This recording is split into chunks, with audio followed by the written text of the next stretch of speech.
So it has a rather, you know, it seems it's like something that needs to be justified all the time. Yeah. So anyway, so even those who accepted Buddha nature teachings, and in the world of Tibetan Buddhism, you basically have two extremes or two opposites. Even overall, all Tibetan Buddhist traditions accept Buddha nature teachings. Right now, the Galupas are most likely to treat Buddha nature simply as a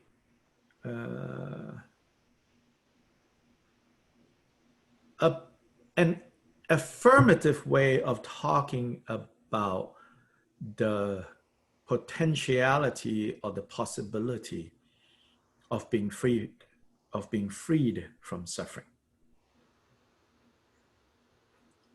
Yeah, you see how for them, at most, they would say, what it is an affirmative way of stating the fact that we have the potential and the possibility of being freed from suffering and confusion.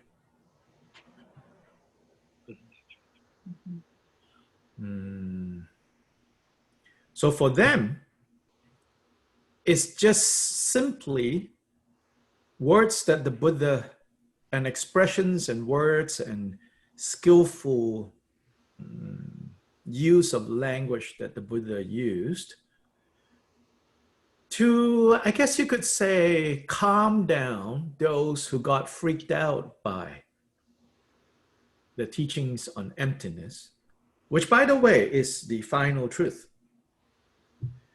But for those who got freaked out by that and think that nothing matters and think that, you know, there's nothing truly good in the world, so the Buddha, out of his compassion, came up with this Buddha nature business. That it's really not his final say on this matter. It's just to reassure those who got freaked out. On the other end of the spectrum in the Tibetan world, the Rechungpas. They are a minority tradition, but the Rechungpa view is shared by many Kagyus, many Nyingmas. Certainly not all. There's always variety even within lineages. There's always different positions staked by different lamas. And for those who care to stake a position, then there's a lot who just don't really care. So then among Kagyu Nyingmas, there are, you know, this view, but the Rechungpas are the strongest in stating that Buddha nature is an absolute good that transcends both the duality of good and bad. But it is nonetheless an absolute good, and not just a potential, but a reality that is to be uncovered, that is to be realized, you know, however you want to put it. And so others in Tibet who are not comfortable with the Rechungpa, from time to time, of course, would, you know, insult them by saying, you know, you are crypto-Buddhists. You are actually Hindus.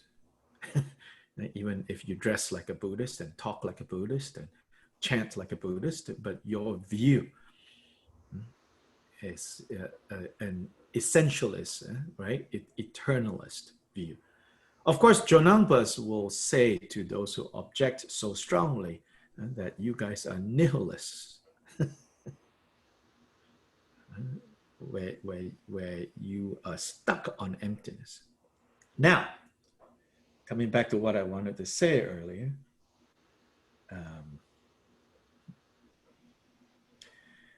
there's in the Uttara Tantra or Ratnagotra Vibhaga, this is an important Buddha nature text, kind of the key one, in fact, of the 5 texts that written from the standpoint of Buddha nature. The key one is called the Uttara Tantra.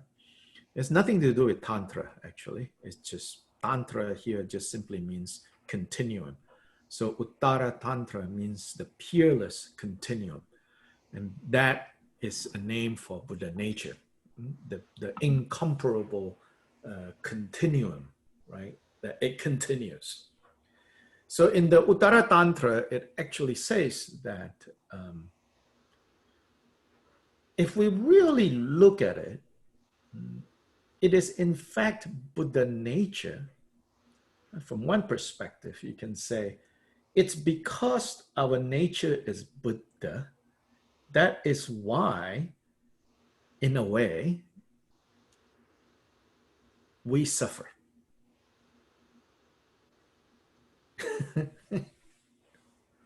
If we were not Buddhas to start with, we would not suffer. So that's kind of like an interesting twist. And what they mean by that is, so this is to me, psychologically, I think, relatable, if logically, even if logically it needs some mental gymnastics. But psychologically, I think it's saying, even when you experience a lot of suffering, even when you are caught up in a lot of pain, don't forget that the very pain that you are feeling, the very suffering that you're feeling, is itself evidence that you are actually Buddha. Meaning, because your nature is Buddha and suffering is not the nature of Buddha, therefore, without anyone teaching you, you know, I don't want suffering. You see where how it's making that case? And clearly it's making for the purpose of someone who is undergoing a lot of suffering. To say, yes, it would be wonderful if you are free of this, but meanwhile, even when you're not free of it, recognize that the very fact that you cannot stand this is proof enough that your nature is not this. So because you're stuck with not this, therefore you have this kind of reaction. Then the irony here is, it says, so then it goes from here to say, now then once you are convinced, even if you're not directly experiencing it, but once you are at least intellectually convinced that, oh yeah, right, so even so much suffering, I don't like it, that itself is the proof that my nature is Buddha. Then that suffering that you have can be distanced and say, well, then it's okay. Just leave it as it is, you know, and just let it be, because that's not me, not mine. No need to own that. Just drop it, then it will be fine. Yeah. This seems similar to, we were just talking about it the other day about how thoughts are actually wisdom themselves, even if they are confused thoughts or concepts and so forth, and trying to grope that, you know. Yes. And it sounds like a similar logic. Yeah. Oh, yes, absolutely. So Gampopa's, famous equation that again triggered some others within the tradition, where he kind of provocatively says, namto choku. Namto is the process of mentation. I know that's a terrible English word, but it's very exacting. Mentation, right? So as a verb, right? So one of the things is like really, for Buddhists, mind is not a noun. Mind should be a verb. It's always a verb. Because we don't want, when you turn it into a noun, that's when you fixate. So mind is always a verb. So mentation, as brutal as that sounds in English, actually gets at what the correct view on how you should look at what is this that you call I.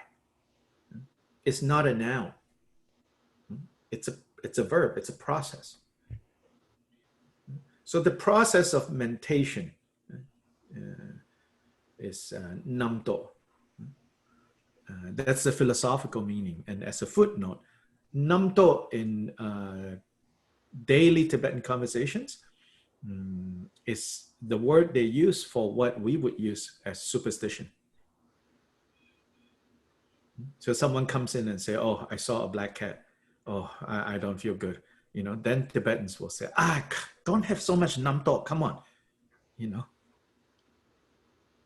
It's just, so it's also very interesting, right?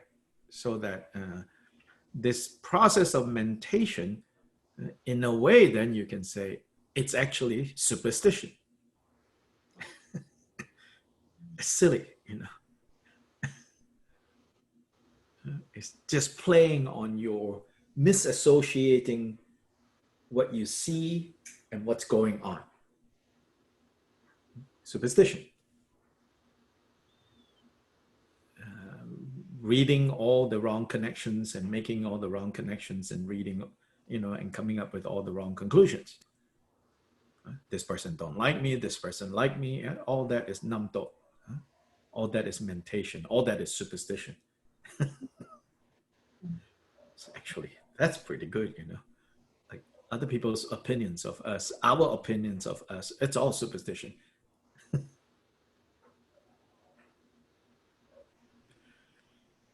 Which is, drawing conclusions by, connecting things that don't necessarily connect, or they only connect because you connected them.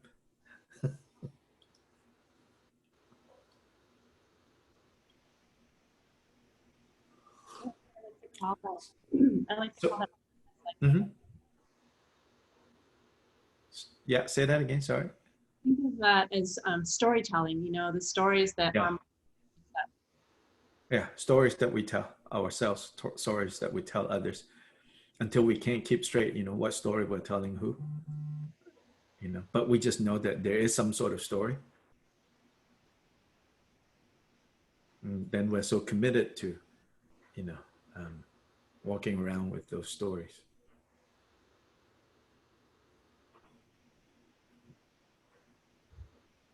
So there's a point of view that Buddha nature is not empty. Yeah, Chonangpas, that's the whole other emptiness business, Shentong. I mean, they don't have they don't even say that, yes, it's empty, but. They say it's empty of the defilements and not empty of the qualities. At a certain point, it's all academic. Yeah. And say hi. But I think to remember that even with Buddha nature. Excuse me, I gotta go. Haley Law. Okay. She's here from Jasper. Ata. See you. Bye. So I think it's good to even with Buddha nature, to try to see it as more a verb than a noun would be good.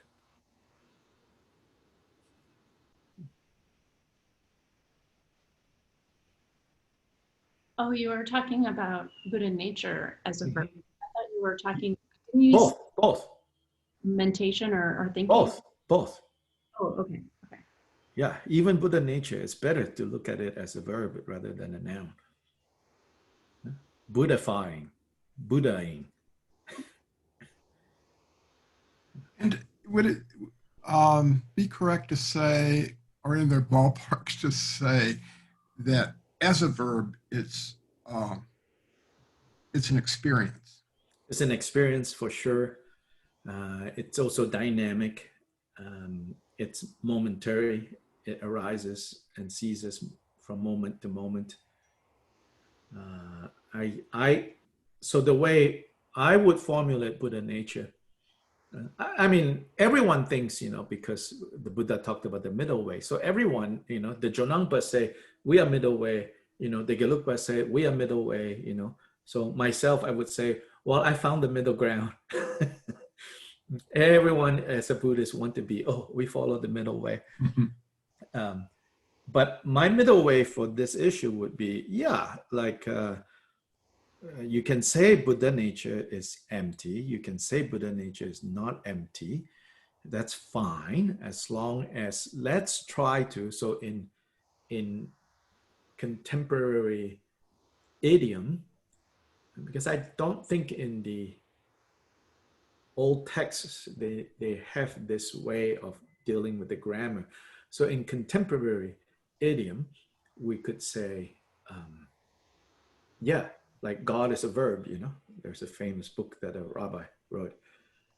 So likewise, I think if we relate to mind, nature of mind, Buddha, monkey mind, all as verbs, that it's a process. Then even Buddhahood is a verb, not a noun, not a place, not a state that you get into and then you are like frozen there.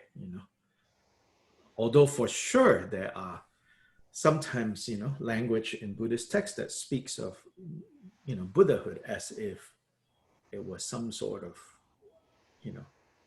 eternal is, Mhm. you know. Uh, from what we can tell, I mean, doing kind of academic historical excavation of texts. I don't mean like Indiana Jones excavation of text, but reading these layers and layers of text, textual excavation. I would say the historical Buddha did not necessarily shy away from alluding to, like there's a passage, very famous passage, even this is like in the Pali tradition, that sometimes people mistakenly call the Hinayana. Even in the Pali canon, you have already the Buddha, the historical Buddha saying, there is the unborn or the birthless, there is the uncompounded, there is the unfathomable. If there wasn't that, then there is no point to the spiritual path, right? So for some, they find that language okay, but they won't go further than that.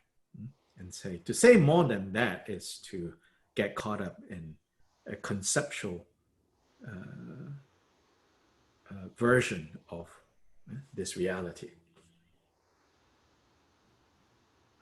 In a way, so much of Mahayana philosophy, in some ways, you can say, is grappling with how to state this without overstating this.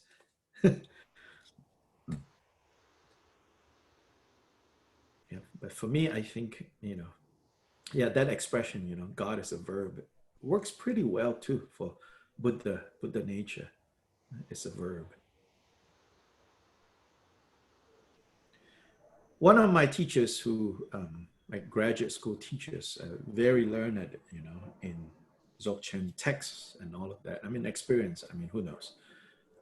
But in terms of the texts and the ins and outs of that, he said that if you look at the Dzogchen commentaries, for example, when they unpack the term Buddha, which Tibetan is Sangye, the way Tibetans derive Sangye is actually quite curious, because it's not so clear where they got that from. Buddha in Sanskrit is like awake, same root as Bodhi, Bud. The root word is Bud, Bodhi, Buddha. It means awake, it means to know, it means knowledge, related to intelligence, Buddhi. So there, but Tibetans translate Buddha with Sangye, which is curious, because Sang means to remove, to dissipate, related to the practice of Sang offering, smoke offering as cleansing. It's a cognate, not the same word, but a cognate. Sang and Sang, of the Sang. So Sangye is a compound of two words. To Sang, to dissipate, to do away with. And then Gepa is to expand. So the common explanation is, therefore, a Sangye is someone who has dissipated all the afflictive emotions that has to be done with, and has fully expanded all the Buddha qualities. So this definition is like the mainstream definition, which is a little static, right? They have finished dissipating and they have finished expanding, and therefore, they're now Buddhas. But this teacher said that you see a tendency in Dzogchen commentaries to say that no, it's not dissipated, it's dissipating and expanding. Meaning at all times, it's dissipating and expanding and dissipating and expanding. So emphasizing a more dynamic understanding of Sangye. That in each moment, these two things are simultaneously happening. Confusion is being dissipated. Wisdom is, as the sum of all qualities, is expanding. So that there's no end to this expansion. So in Soto Zen Dogen, in a slightly different context, also use this kind of reasoning. He says, first of all, he needed to resolve the question of, if we are already Buddhists, why practice? The world in which, the 12th century world of Japanese Buddhism, held to a very strong, like Rechungpa, the essentialist type, almost like that. Like, we are Buddhists, period. Then what bugged him was, well, if we are Buddhists, then what's the rationale for practice if we are already Buddhists?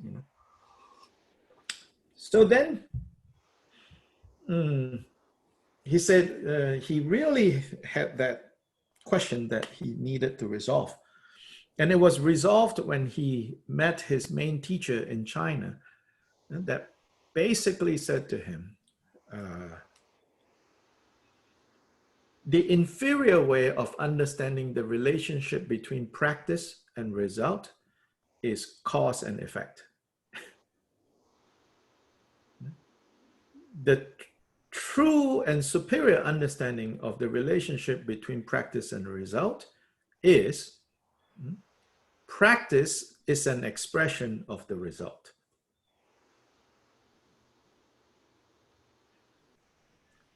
Why do you sit in meditation? Because that's what Buddhas do, not because you want to become a Buddha. So to sit is to Buddha, Buddha as a verb. To sit is to Buddha. To love is to Buddha. To compassion is to Buddha. To be kind is to Buddha. So then every detail of your practice becomes understood as an expression of who you truly are, rather than I'm faking it until I make it. But what continues from there too is interesting, is this. He says, therefore, since awakening has no end, right? And which everyone can agree, Buddha has no end. Therefore, practice has no end.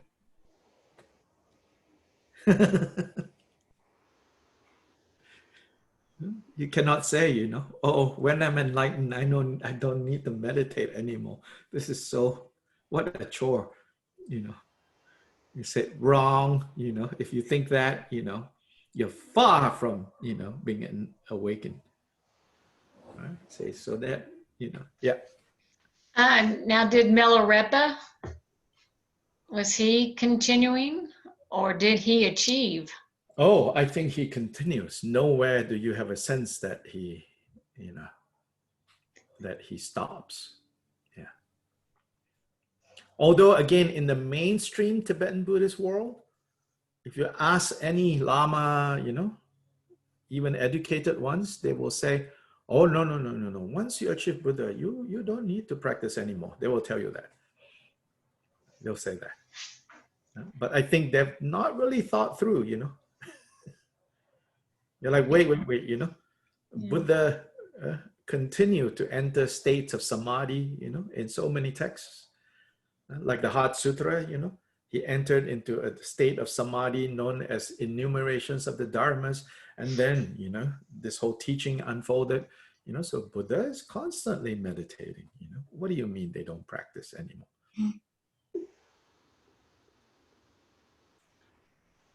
I think that's where we were kind of getting confused last week, was when we were reading Milarepa, it sounded like he had achieved it. Or maybe that, I shouldn't say we, I should say me.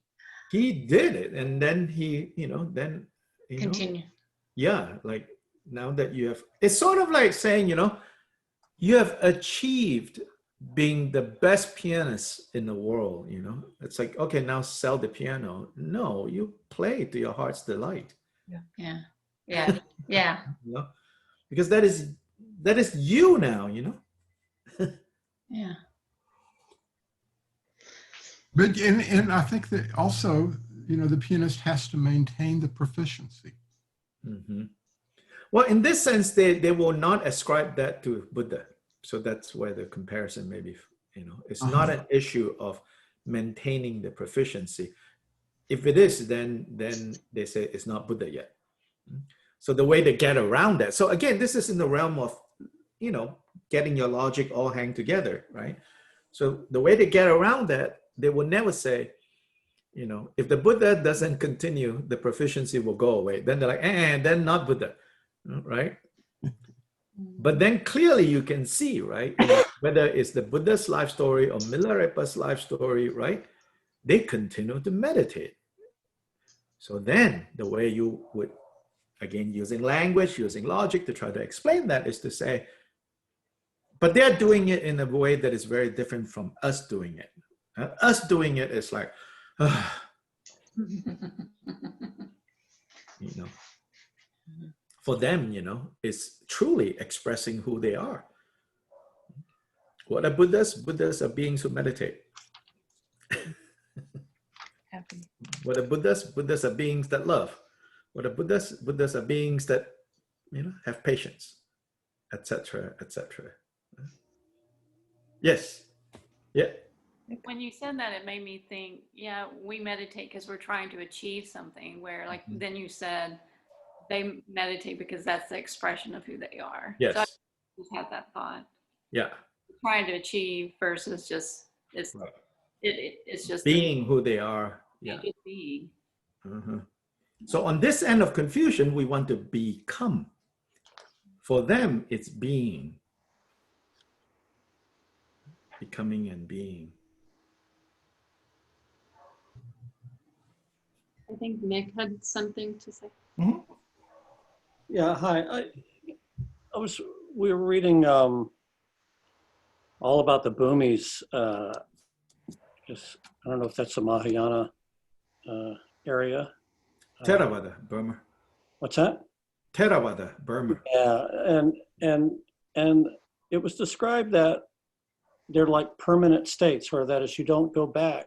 That is like if you've achieved, these are levels of awakening, I guess. Mm-hmm. 1 through 10 or 1 through 11, something Yeah, like yeah. Mahayana texts also talk like that. What? Mahayana texts also talk like that. Well, that's why this was from a Mahayana kind of thing. And, but the way it seemed to be very, it's like, oh, you achieved the third bhumi. You're never just, that's there. You're not going to slide back to the second.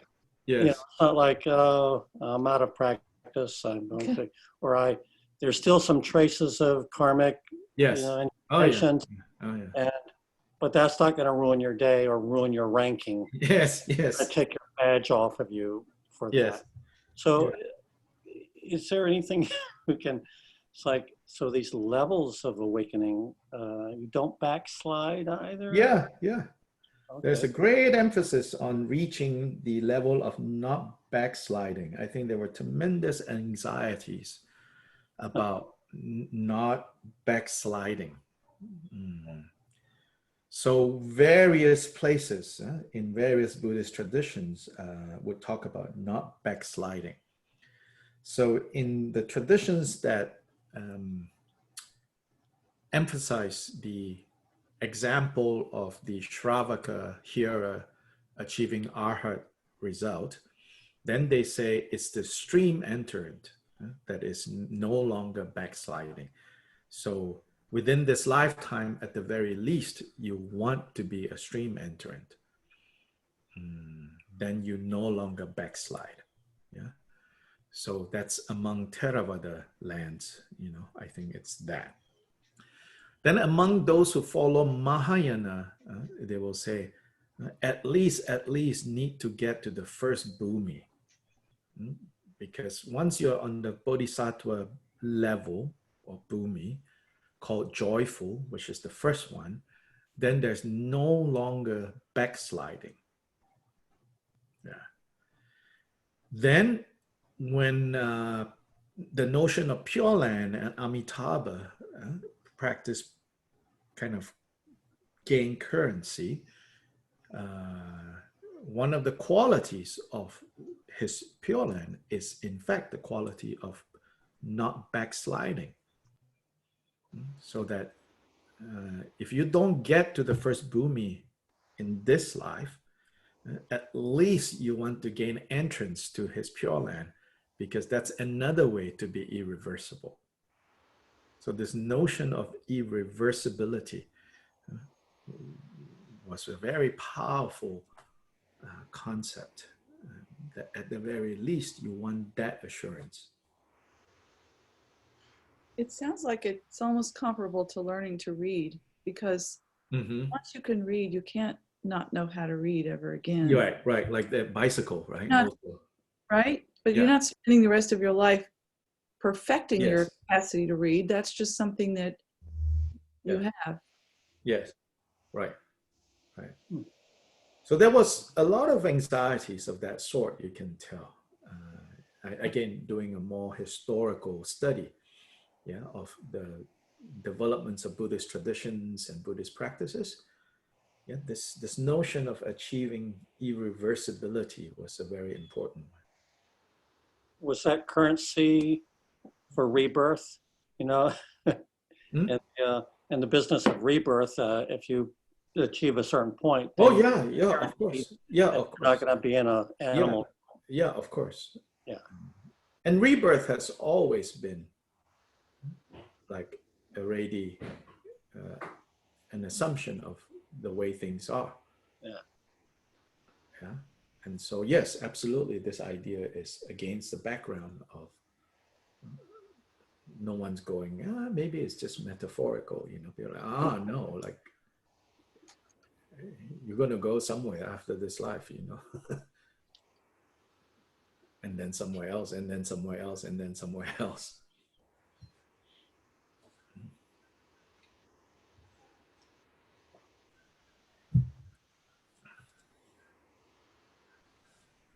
So Dr. Lai, we spent two weeks on this chapter. Okay. And this particular page 236 and 7 sort of seemed to grab us a lot. Uh-huh. And it was interesting how, well, what we talked about a lot was how the first song is Rechungpa singing, and he's talking about his reluctance. And then Milarepa says, you have experience and realization besides what you just told me. So it's basically you're hiding your light or something. I don't know. And then he sings him he asks him to sing another one. Yes. And so he does, and he says all these other things he's found. And then Milarepa says, what you have is a mere meditative experience. It's not fully qualified. Yes. So we were kind of, I mean, I don't know, we're sort of like looking at what all of that, it grabbed us. Right. One level is, of course, you know, Milarepa is leading Rechungpa to more and more profound levels of understanding. Mm-hmm. Right? You go on to 38, right? At each of this, whether it's Rechungpa himself offering a song or Milarepa offering a song, at each one, it says Rechungpa's realization gradually grew. Yeah? Yeah. So this is one kind of snapshot of how Milarepa was guiding Rechungpa in his understanding of, you know, these matters. Yeah.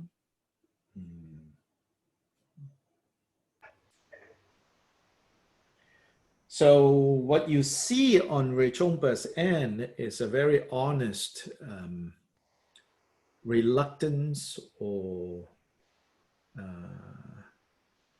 lack of confidence.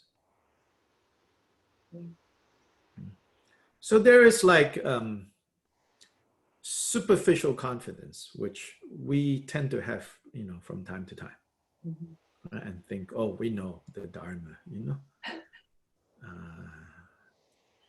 Recently, somebody asked me to talk about, you know, the notion of merit, sonam, which continues to be a difficult one, I think, for many people.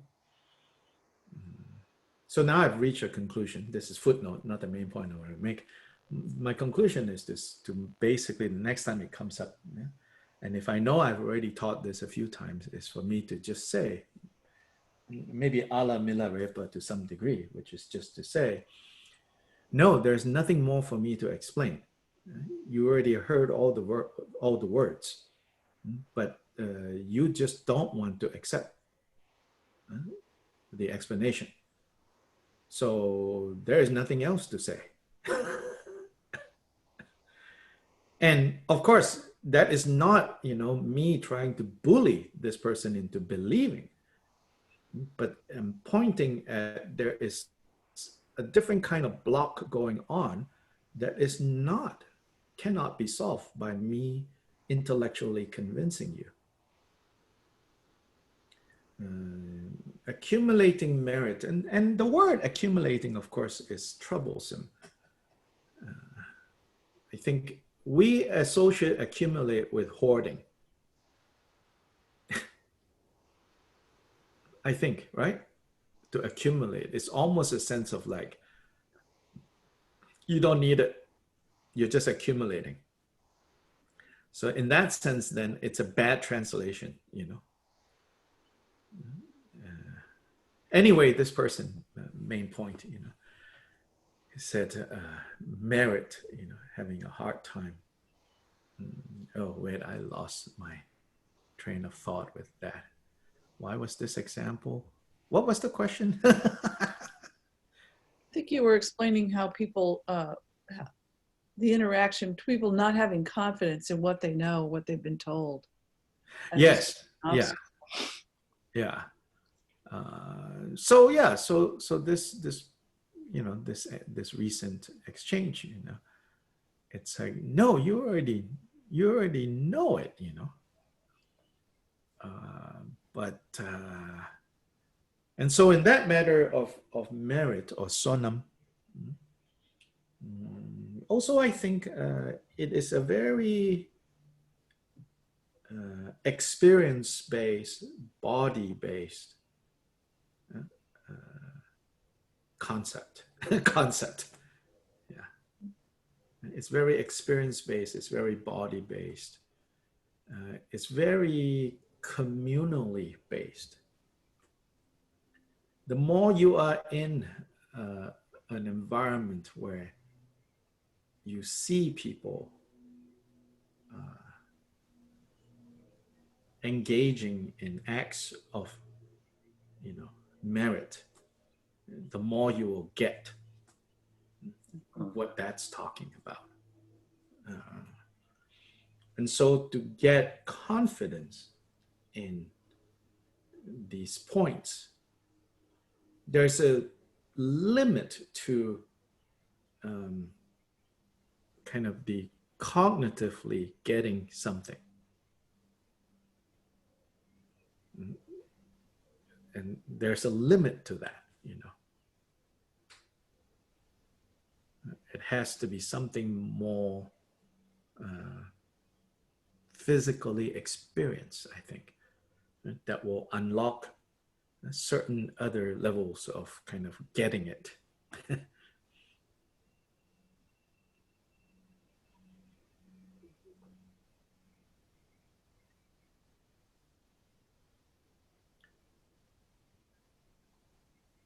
I can't hear you, Jim.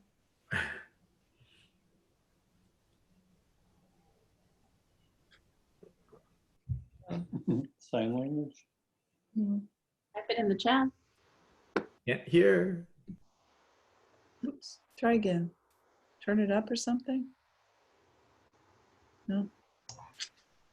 Can you type it in the chat box? Your thoughts?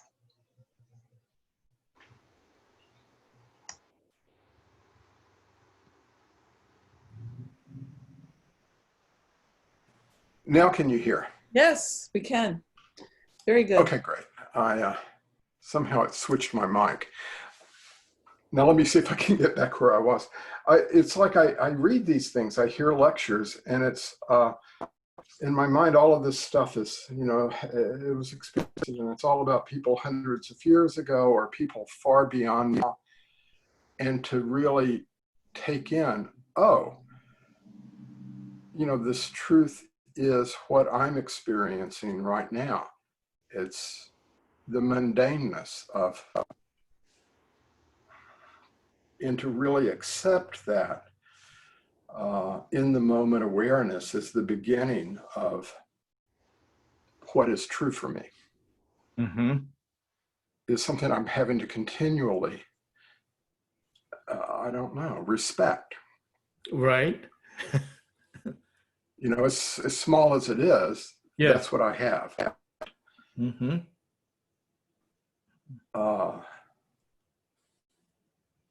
That's what I need to pay attention to primarily. Yeah.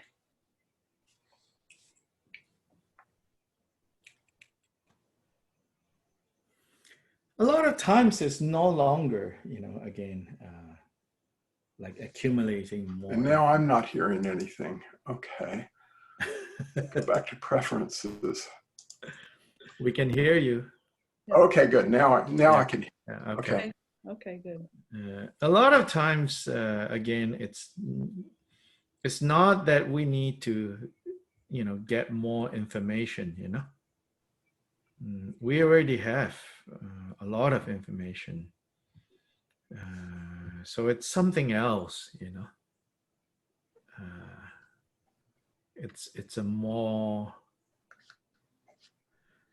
and here is some of the disadvantages that us in our situation.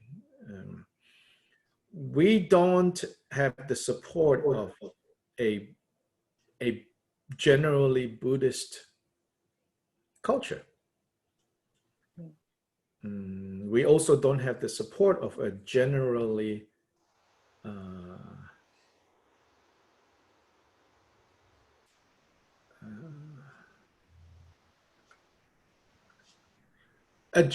religious culture that is not so politically tainted.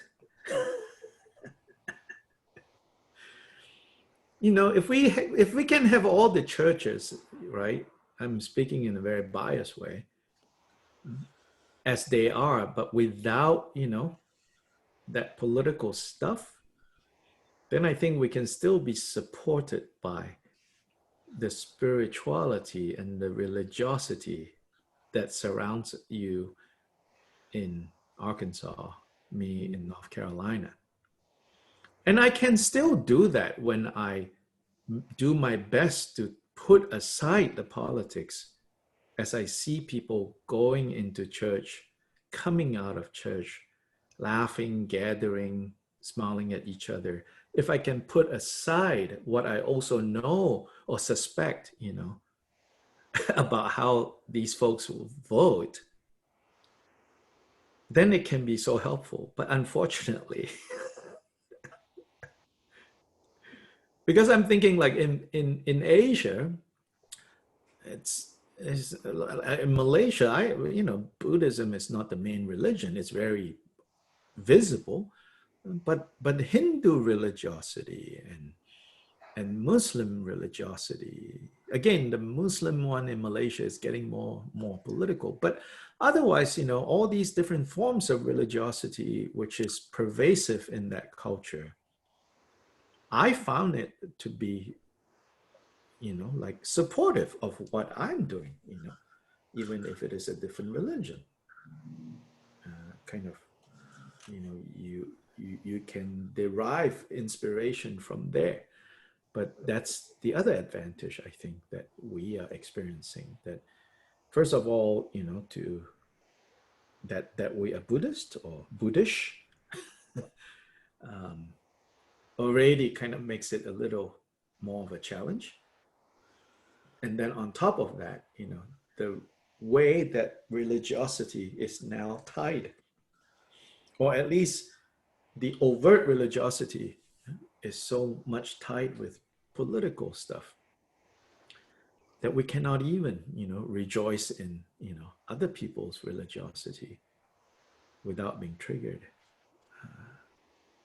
And so that's our karma, So whenever you can, not as a way, not as an escape, and not as a, don't make the mistake of romanticizing about, the other.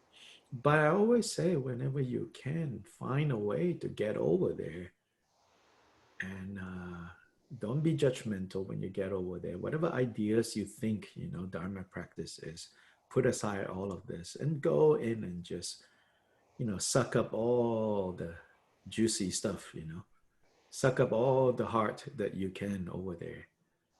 The smells, the colors, the expressions of religiosity, like in Bali,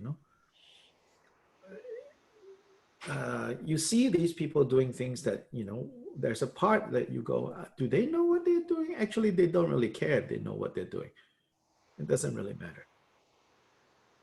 But in any kind of like middle class equivalent family, there's like 11 or 13 shrines, from the front of the house to the back of the house. And every day, someone is moving back and forth, putting a little flower, lighting a light, a stick of incense. Throughout the day, the life is just, oriented, in those ways. As they go about arguing with each other, I'm sure, cheating each other and yelling at each other. But there's this thing that weaves around, right? And that can be so helpful that I find, it's a little isolating where we are. But what to say? So you have to find, in other words, you have to find your own ways. You have to devise your own ways. So maybe I do have a point beside what to say, but you have to create your own physical base, not just thinking around your physical space. Like make sacred, different things, different part of the day. When you arrive there, like you do something, and that will kind of grow. It's not just all cerebral, Yeah. So it sounds like that it's not so compartmentalized. Yes. That it's a lived experience. Yes. And also at the same time, not a heavy one. Okay. Right. That's important. Not like dead serious, like, oh, Buddha is experience, not that either, and that's sometimes what I see happening, when I see people coming to Asia, like, oh, waiting for all these, saints and deeply meaningful. Also not that, on some days, it's simply something you do. Yeah, it kind of makes me think about beauty, because especially since you said Bali, because it's so much about beauty. Oh yeah. Just to bring a little bit more of the well, beauty is one of those things that really speaks to me. So yes, and we don't really think about so much, I think, in our culture of just doing things that beautify, like when we did the garden out in the front of our house, Jim and I talked about it, that having some beauty, but just the people that walk by, it affects the nervous system. So it's uplifting. It's not just for us, but it's for the neighbor. So more importantly, beauty as an offering. Yeah. So in Bali, yes, they now have these words called, like, what we call art, right? The art of carving, the art of blah, blah, blah, blah, blah, blah. But that's secondary to them, right? It's not art. It's offering. It's all about offering. Yeah. Balinese lives, even now, the whole calendar is organized around these endless occasions of offerings. In fact, here is a Bali. Here is, something that came from there.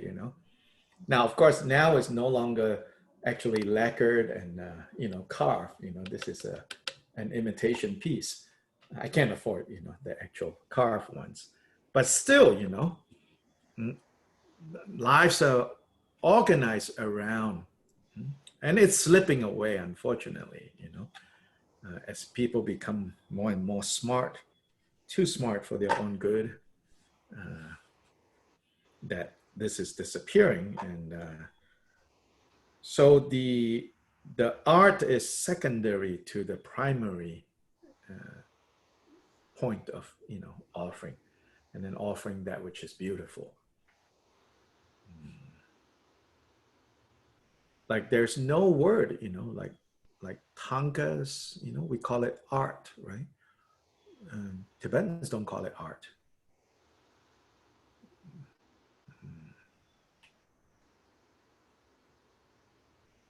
Yeah, for Tibetans, it's an object. It's either an object of offering or a subject of offering.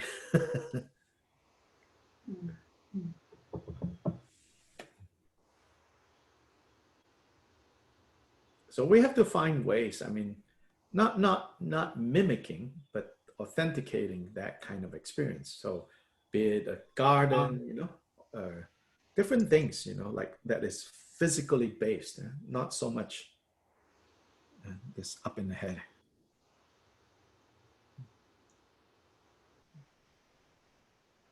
That is an offering. So in the offering world, like to give it more depth, right? I mean, if you're so inclined into things like that, in the Tibetan classification, there are four broad categories of recipients of our offerings. So in the Lojong, 7-point Lojong, it talks about this four supreme methods. So to offer to basically Buddhas and Bodhisattvas, so, and our spiritual inspiration, in other words. So these are those who we recognize and acknowledge to be spiritually more developed than us. So we want to emulate them. We want to be like them, So then the second category are what's called the Dharma Palas, the Dharma protectors. So these are, you could say, those who directly protect us and support us from, spiritually being led astray. A recognition that there are forces like that. In other words, benevolent forces like that, that are that cares, whether we are misled or not. That cares whether we are moving in the right direction or not. A recognition that there are powers and beings like that around. So to make offerings to Dharmapalas. Then the third type is like the opposite. These are the ones who are after us, our karmic creditors. They call our karmic creditors. So those whom we owe to. And so in some ways, they are conventionally considered a problem because they want to come and, claim that credit line that they gave us. So we offer to them as well. Then the fourth category is, it sounds like a catch-all. In a way, it is a catch-all, but there's a particular, I think, quality to them, which is, it's beings of the six realms. So these are, I think, more neutral, right? The first three, we are connected to them in a positive way, in a negative way. The fourth category is basically whether we are directly connected to them or not, whether we're connected to them in positive ways or negative ways, but a recognition that all beings are worthy of our offering. Yeah. So like you have a garden, in front of your house, have a, and beautifying that, right? Yeah, it's like offerings for the six beings of the six realms. Then the times when you have flowers or whatever that you cut and you put in your shrine, that's offering too, right? The Buddhas and Bodhisattvas, because they inspire us, because they guide us. And then offerings to the Dharmapalas. Then offerings to those who cause us trouble, like the karmic creditors, right? Is an acknowledgement of like, yes, in life, I'm going to meet people who are going to be difficult. But try to remember that in part, they are being difficult is because they extended a line to us and we have not paid them back.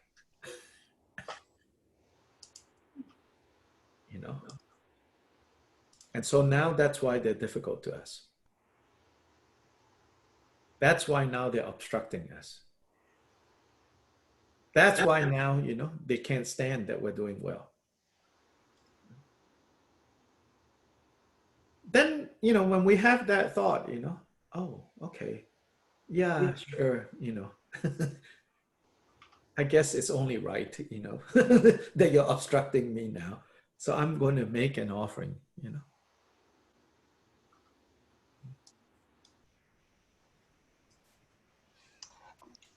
I'm real curious about that a little bit more. They extended an offering to us, but we didn't accept it. They extended a credit line. This is just to play on the word karmic creditors, meaning we have harmed them in the past. Okay. So somewhere in that system, there is revenge and resentment. Yeah. And the offering to them is to make peace with them, or to, you know, to make peace, to be good to them, and you know, and make peace is not, you know, like forcing your peace upon them. Whether they accept it or not, it's not within your control, you know. What you can control is to genuinely, you know, recognize that there's some karmic debt. So, you know,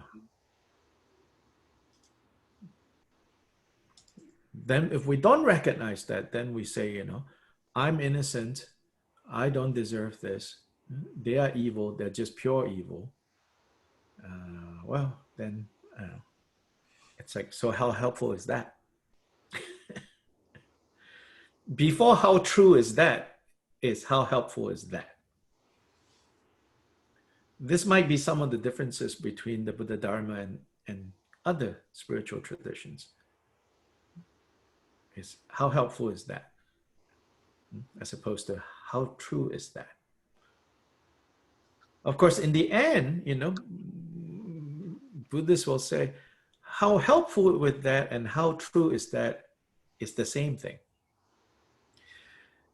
But as a matter of how we frame our experiences, better to choose how helpful is that going to be.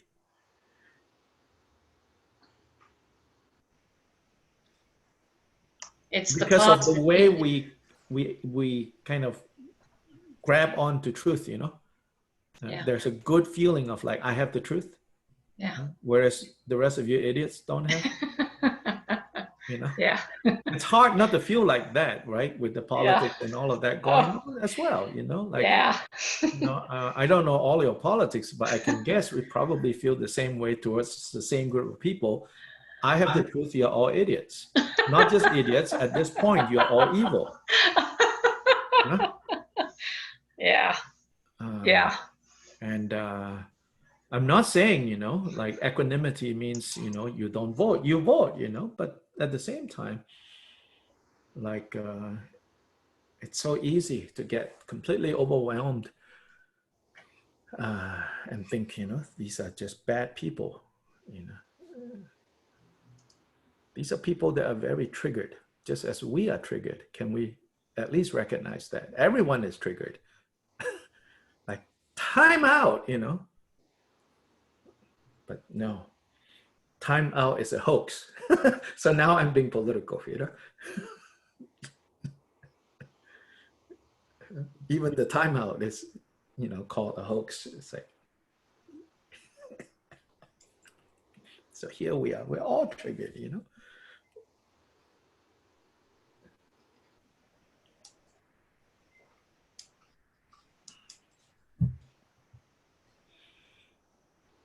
So cool down the inflammation. Get some anti-inflammatory dharma.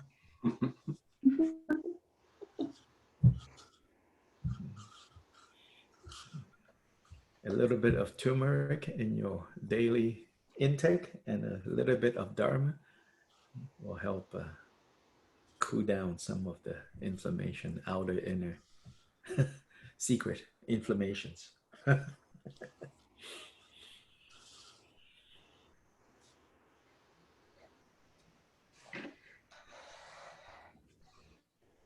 Yeah, You all probably need to go or something like that.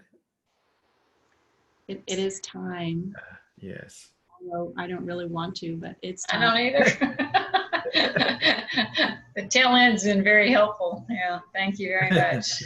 Yeah, I mean, yeah, thanks for showing up. Yeah. Yeah. And yeah, so now, yeah, we're coming to the end. So yeah, be careful, don't get baited by samsara,